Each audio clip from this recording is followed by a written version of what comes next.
भारतीय reserve bank ने वर्तमान वित्तीय वर्ष की अपनी दूसरी द्विमासिक मौद्रिक नीति की घोषणा कर दी है।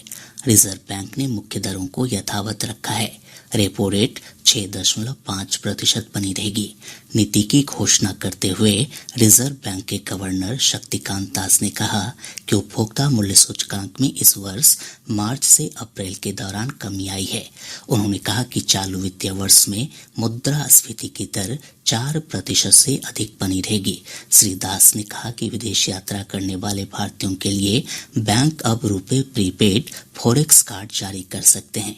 इसके साथ ही रिजर्व बैंक ने ई-रूपी वाउचर का दायरा बढ़ाने की भी घोषणा की। पूरा प्रदेश भीषण गर्मी और लू की चपेट में है। मौसम विभाग से प्राप्त जानकारी के अनुसार आज राज्य के 21 जिलों में लू की स्थिति बनी रही। अधिकांश स्थानों का तापमान 43 डिग्री सेल्सियस के पार चला गया है। खगड़िया आज राज्य का सबसे गर्म स्थान रहा, जहां का अधिकतम तापमान 44.5 डिग्री सेल्सियस दर्ज किया गया। मौसम विज्ञान केंद्र पटना की वैज्ञानिक नेहा कुमारी ने बताया कि अगले 5 दिनों तक लोगों को गर्मी और लू से राहत मिलने के कोई आसार नहीं है। हालांकि 10 से 12 जून के बीच किशनगंज और अररिया के साथ उत्तर बिहार के कुछ जिलों में वज्रपात के साथ हल्की बारिश हो सकती है।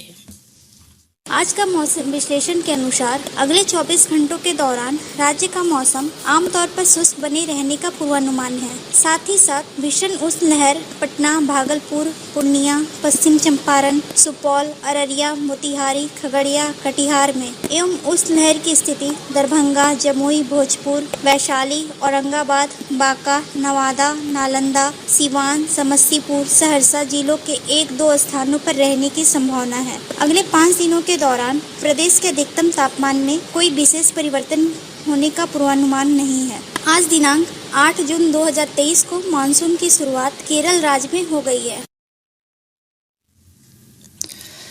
प्रधानमंत्री नरेंद्र मोदी ने कहा है कि स्वस्थ भारत के लिए सरकार की अटूट प्रतिबद्धता से स्वास्थ्य देखभाल के क्षेत्र में महत्वपूर्ण प्रयास हुए हैं। उन्होंने कहा कि इससे यह सुनिश्चित होगा कि आरोग्य की दिशा में देश की यात्रा में भारत का कोई भी व्यक्ति पीछे नहीं छूटे।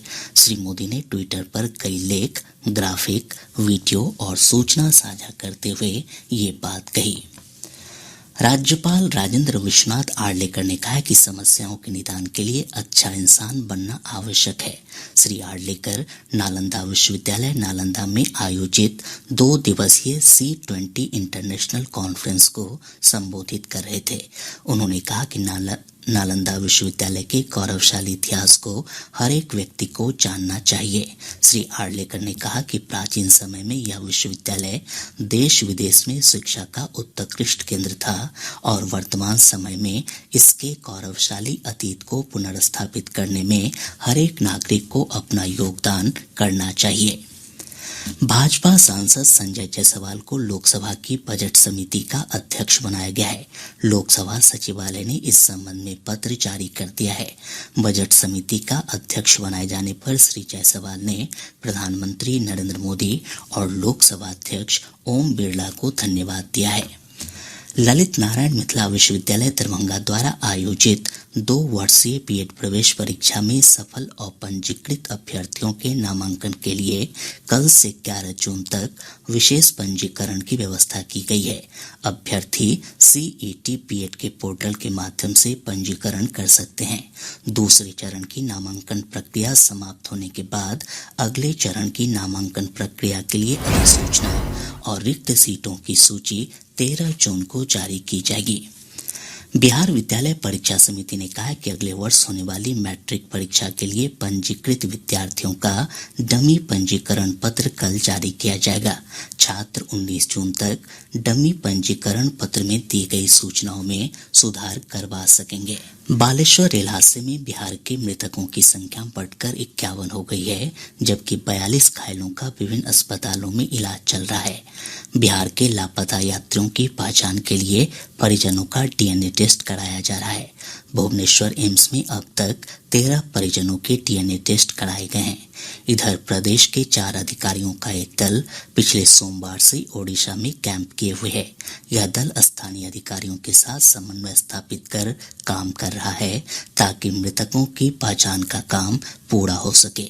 इसके अलावा घायलों के उचित इलाज की व्यवस्था भी सुनिश्चित की जा रही है।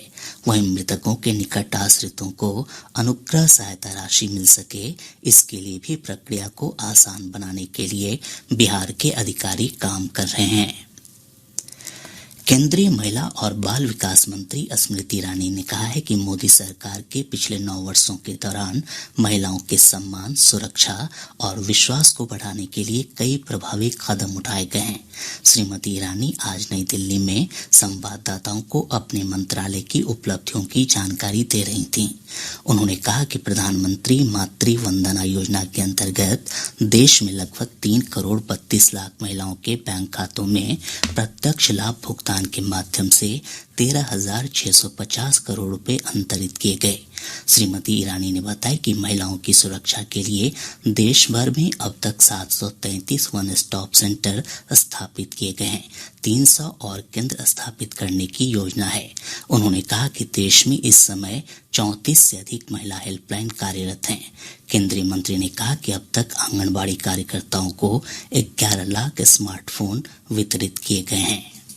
केंद्रीय मंत्री ने यह भी कहा कि सरकार ने देश में 1023 फास्ट ट्रैक अदालतें स्थापित की हैं, जिनमें से 418 पॉक्सो अदालत हैं। उन्होंने आरोप लगाया कि पिछली कांग्रेस सरकार में महिला सुरक्षा के लिए कोई परियोजना नहीं चलाई गई थी। पूर्व केंद्रीय मंत्री और पूर्वी चंपारण के सांसद राधा मोहन सिंह ने कहा है कि मोदी सरकार के 9 सालों के कार्यकाल में देश ने प्रत्येक क्षेत्र में उल्लेखनीय प्रगति की है।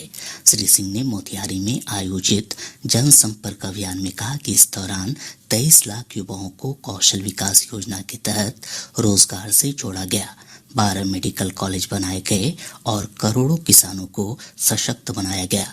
वहीं सांसद सुशील कुमार सिंह ने औरंगाबाद में कहा कि गरीब कल्याण अन्न योजना के तहत मुफ्त अनाज मिलने से गरीबों को बड़ी राहत मिली है। श्री सिंह ने कहा कि पिछले 9 वर्षों के दौरान सड़क, बिजली, रेल, शिक्षा, स्वास्थ्य और बुनियादी सुविधाओं के मामले में देश ने उल्लेखनीय प्रगति की है।